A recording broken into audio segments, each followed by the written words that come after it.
Seconde partie du débriefing du Grand Prix d'Angleterre sur F1 ITV. Après Silverstone, on a évoqué évidemment la situation du match Hamilton-Rosberg qui est en train de basculer, l'exploit de Max Verstappen en couverture de F1i Magazine et la problématique notamment des conversations radio, des consignes, etc. Deuxième gros sujet après cette course, Ziv, c'est Ferrari qui prend l'eau au propre comme au figuré, puisqu'on a quand même vu et Vettel et Raikkonen en difficulté à Silverstone, Kimi en tête à queue en Q2, Vettel pénalisé, mais quand même malgré tout même moins vite que Kimi en Q3.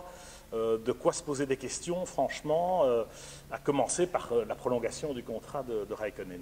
Oui, déjà, moi j'ai une nouvelle pour vous. Ferrari a été rattrapé ces 2-3 derniers Grands Prix par Force India. Donc c'est quand même assez... Pas par Red Bull. Red Bull est passé devant. Red Bull est passé devant. Mais ils ont du mal avec les Force India. Avec les Force India, ils ont du mal, ils font jeu égal. Alors c'est quand même incroyable, c'est de la science-fiction, une si petite équipe qui fait jeu égal. Donc chapeau Force India. C'est vrai, on a vu Raikkonen avoir beaucoup de mal à repasser Perez en fin de course sur le sec quand même.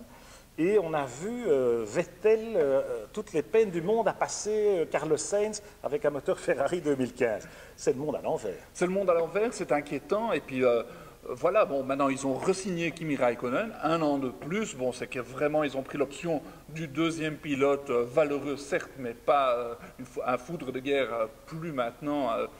Pauvre Kimi, mais enfin bon, c'est vrai, il s'est marqué des points de manière régulière et c'est bien. Il ne faut pas trop embêter Vettel.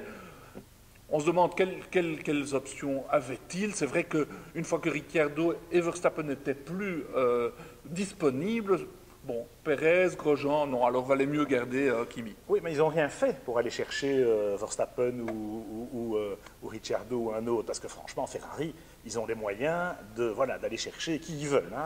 C'est une équipe à 400 millions de budget, c'est l'équipe auquel tous les pilotes rêvent. Donc, ça veut dire qu'ils ont mal anticipé le marché, ça veut dire qu'ils se retrouvent, ils gardent Raikkonen par défaut, c'est quand même absurde. Alors bon, Kimi, effectivement, c'est la continuité, c'est la stabilité. Comme tu dis, on ne perturbe pas Vettel. Bon, est-ce que c'est Vettel qui est le patron chez Ferrari, comme Michael Schumacher à l'époque? Peut-être. Est-ce que ça va porter ses fruits comme ça l'avait fait à l'époque? J'en doute. Et j'en doute au point que vraiment, moi je pense qu'il y a un vrai parfum de crise chez Ferrari. Depuis le début de l'année, Marchione nous annonce qu'ils vont gagner dès le premier Grand Prix à Melbourne. Là, ça fait 10 Grands Prix, les amis. Ils sont loin, ils sont à 1 seconde et demie, plus d'1 seconde et demie. Ils ne sont pas prêts de gagner un Grand Prix. Ils ne sont pas prêts de gagner un Grand Prix. Et Arriva Ben, il y a encore 2 semaines, nous disait le championnat n'est pas encore joué, etc. Ils se moquent de nous, franchement. Ouais. Ils sont à la rue, pardon. Mais... Une chose, il faut se dire, c'est que Sergio Marchionne a réfléchi à la question et s'est dit, le problème, c'est la voiture n'est pas assez compétitive et ce n'est pas les pilotes. Alors, éteignons un feu, il n'y aura pas de transfert, stabilisons ce côté-là, parce que ce n'est pas ça le problème, parce que si la voiture avait été compétitive, Vettel serait devant, Raikkonen serait devant. Donc, ce n'est pas le problème d'après Marchionne, et il faut que l'équipe se concentre à améliorer cette voiture. Maintenant, on peut se demander, qu'est-ce qu'il faut faire? Est-ce qu'il faut revenir à la soufflerie chez Toyota, peut-être? Parce que chez Force India, ça marche très bien. Ça marche très bien, et que chaque fois qu'ils reviennent à la soufflerie à Maranello, il y a un problème, il n'y a pas assez de downforce, il n'y a pas assez d'appui. Donc, on se demande ce qu'il faut faire. Maintenant, c'est le problème, cette fois-ci, c'était les Pirelli, ils ne marchaient pas bien. Enfin, bon. Ça fait longtemps qu'ils rejettent un peu la faute sur Pirelli. On a entendu Vettel critiquer Pirelli. Franchement, c'est pas comme ça, je pense, qu'ils vont améliorer les relations avec Pirelli. Au-delà du fait que, oui, améliorer la voiture, ça fait des années qu'ils doivent améliorer. Alonso est resté 5 ans et la voiture n'a jamais été vraiment performante, suffisamment performante que pour être devant. C'est Alonso qui tirait l'équipe vers le haut plutôt que l'inverse. Ici, j'ai l'impression que Vettel a un peu de mal, commence à être un peu frustré et que, alors certes, on stabilise, certes, un Marchionne essaye de gérer, mais moi je trouve que c'est quand même un manque d'ambition flagrant, le fait de renouveler Raikkonen. De ne pas prendre le risque d'un jeune pilote, de ne pas aller au charbon. Il n'y a pas de remise en question chez Ferrari. Et ça fait quand même maintenant, ça va faire 9 saisons qu'ils n'ont pas gagné un championnat. Et encore, c'était par le chat de l'aiguille.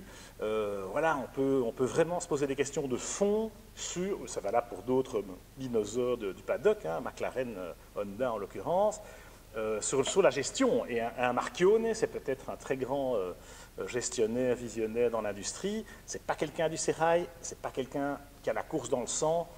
Et je crains que, voilà, c'est une des raisons pour lesquelles Ferrari ne relève pas la tête. Oui, ils doivent se demander que faut-il faire pour revenir dans la course, pour revenir au niveau de Mercedes. Ça doit être un problème dans leur tête. Et pourtant, c'est possible parce qu'on voit Red Bull qui revient dans le jeu alors qu'on disait qu'ils étaient à la rue, qu'ils n'avaient pas le bon moteur. Bravo Renault, Taguer d'être revenus si bien parce que ils sont hyper compétitifs. Red Bull prouve encore une fois qu'il y a moyen de le faire, même sans la présence continue de Newey. Mais Newey, on l'a vu de nouveau dans les stands chez Red Bull parce qu'il commence à s'intéresser. Nouveau règlement 2017, voilà. Max Verstappen, Daniel Ricciardo, c'est quand même excitant. Ça fait revenir Adrian Newey chez Red Bull. Et donc, c'est de bon augure pour 2017. Alors, attention, sur 2017, hein, tout le monde est en train de basculer les ressources, sans doute Ferrari aussi, parce qu'il n'y a plus grand-chose à gagner sur 2016, même s'ils ont beaucoup de ressources, donc ils peuvent éventuellement mener 2 programmes en parallèle. Enfin, il y a le feu. Voilà, il y a la pression des médias en Italie, il y a les sponsors, je pense qu'il y a le feu, parce que la déception est là. Alors, est-ce que Silverstone est un creux de la vague et que Ferrari va remonter? Moi, je ne crois pas. On va avoir la réponse dès le week-end prochain à Budapest au Hungaroring, parce que là, on est sur un tout autre circuit que Silverstone. Et là, si on peut inquiéter Mercedes, c'est sur ce circuit-là, mais il faut de la motricité, il faut faire fonctionner les pneus, il faut un moteur qui ait de la reprise, il faut des pilotes qui soient opportunistes. Bon, ben...